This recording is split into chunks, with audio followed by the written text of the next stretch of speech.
প্রত্যেকে আমাকে জিজ্ঞেস করে যে ভাই ব্রেইনের ক্যাপাসিটি কিভাবে বাড়ানো যায়। ব্রেইনের ক্যাপাসিটি বাড়ানোর জন্য এই যে আমরা যে এখন আগ্রহ নিয়ে বসছি না, প্রশ্ন ধরবো তো আমি বুঝতে পারতেছি, এই যে অ্যাটেনশন দিয়েছি ব্রেইনের ক্যাপাসিটি বাড়তেছে, ব্রেইনের নিউরন গুলো অ্যাক্টিভ হয়ে যাচ্ছে, ওরা বাবা ধরবে, যে কাউকে ধরতে পারে, যে খোসর মসর করবে তাকে ধরবো, ও অ্যাক্টিভ, যে রেডি থাকতে হবে। এবং ইন্টারেস্টিং জিনিস, আমি গোটাল জীবনে যতটুকু কোরআন পড়ছি, হাদিস পড়ছি, জ্ঞানী লোকদের উপদেশ শুনছি, সমস্ত উপদেশগুলোর মূল কাজ ছিল ব্রেইনের ক্যাপাসিটি বাড়ানো। কিভাবে? আল্লাহ বলছে যে অন্যের প্রশংসা করো, নাকি গীবত করতে বলছে? প্রশংসা করলে লাভটা কি? ব্রেইনের মধ্যে দুইটা তরঙ্গ তৈরি হয়, দুইটা ঢেউ তৈরি হয়। এই দুইটা ঢেউ মনে রাখার একটা বুদ্ধি শিখাই দিচ্ছি। ইংরেজির একটা ছোট্ট অ্যাপ্রোপ্রিয়েট প্রিপোজিশন আছে না, এট, এটি, এ দিয়ে একটা তরঙ্গ আলফা ওয়েভ, কি নাম? আর টি দিয়ে আর একটা থিটা ওয়েভ, কি নাম?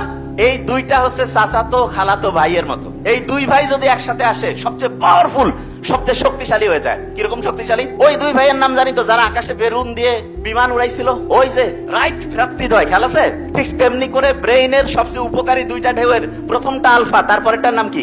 বিজ্ঞানীরা দেখছে যখন কেউ প্রশংসা করে তখন তার ব্রেইনের মধ্যে আলফা এবং থ্রিটা যে ওয়েভটা আছে এটা বাড়তে থাকে। সুবহানাল্লাহ বলবেন না? সব হবে নাকি যে প্রোগ্রামে যখন শুনবেন আল্লাহর শুকরিয়া আদায় করবেন, আল্লাহর শ্রেষ্ঠত্ব বর্ণনা করবেন, এইটা করার সাথে সাথে আবার ব্রেইনের ক্যাপাসিটি বাড়বে। আলহামদুলিল্লাহ বলবো না এবার? আচ্ছা, অন্যের যখন সমালোচনা করি তখন কি হয়? তখন দেখা যায় ব্রেইনের মধ্যে হচ্ছে গ্যাঞ্জাম তৈরি হয়। গ্যাঞ্জাম মানেটা জি দিয়া না, কি দিয়া? ও বুঝেন নাই, জিতে গ্যাঞ্জাম বুঝার জন্য বলতেছি, জি দিয়া হয় গামা ওয়েভ, কি নাম? তাইলে ব্রেইনের জন্য সবচেয়ে পচা যেটা, সেটার নাম হচ্ছে গামা ওয়েভ, কি নাম? আপনি যখন অন্যের সমালোচনা করেন, অন্যের সম্বন্ধে নেগেটিভ জিনিস একটা করেন, তখন ব্রেইনে কি আলফা হচ্ছে না থিটা না গামা? শয়তান বলছে যে মানুষকে আমি প্রতি মুহূর্তে আল্লাহ তোমার দেখানো রাস্তা থেকে দূরে সরাবো। আল্লাহ বলছে মুমিনদের পারবা না। কয় যে না, আমি দুনিয়ায় এমন এমন চাকচিক্য, এমন সব কায়দা কানুন করব যে সে আস্তে আস্তে আস্তে আস্তে শয়তানকে নিজে শয়তান কয় না, কয় আমার রাস্তায় চলবে, তোমার কাছ থেকে আমি তাকে দূরে সরাবো।